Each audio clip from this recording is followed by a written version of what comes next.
ইসলাম একটা স্বতন্ত্র ধর্ম, ইসলাম একটা স্বাধীন ধর্ম।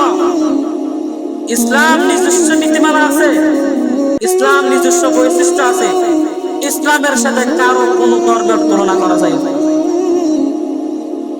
অন্যান্য ধর্মের অন্যান্য কিছু তুলনা করা যায়, কিন্তু ইসলাম ধর্মের সাথে অন্য কোনো ধর্মের তুলনা করা যায় না। আল্লাহ তাআলা বলেন, ইন্নাদ দীনা ইনদাল্লাহিল ইসলাম।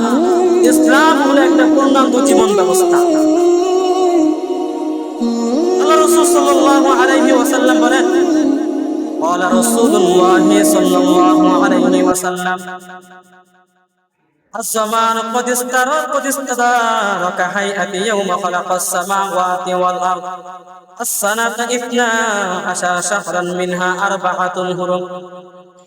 রাসূল সাল্লাল্লাহু আলাইহি ওয়াসাল্লাম বলেন, যে বছরের মধ্যে আল্লাহ তাআলা 12টি মাস দিয়েছেন, যেগুলো আল্লাহ তাআলা আসমান জমিন যখন সৃষ্টি করেছে তখন থেকে এই 12 মাস দিয়েছে।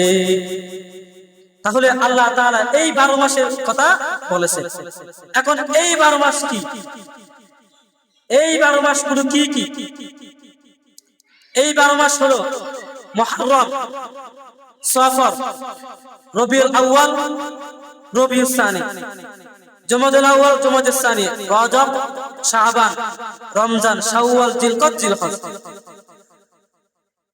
এই মাসগুলো অধিকাংশ মানুষের মনে থাকে না। এখন যদি বলি ইংরেজি মাসের নাম বলেন তো, জানুয়ারি, ফেব্রুয়ারি, মার্চ, এপ্রিল সবগুলো দিন, কারণ এগুলো তুরস্ত, এগুলো তুরস্ত, কারণ আমরা ওগুলো নিয়ে পড়ে থাকি বিদায়। আমাদের অবশ্যই মনে থাকতে হবে আরবি মাসগুলা, আমাদের অবশ্যই মনে থাকতে হবে ইংরেজি মাসের চাইতে আরবি মাসের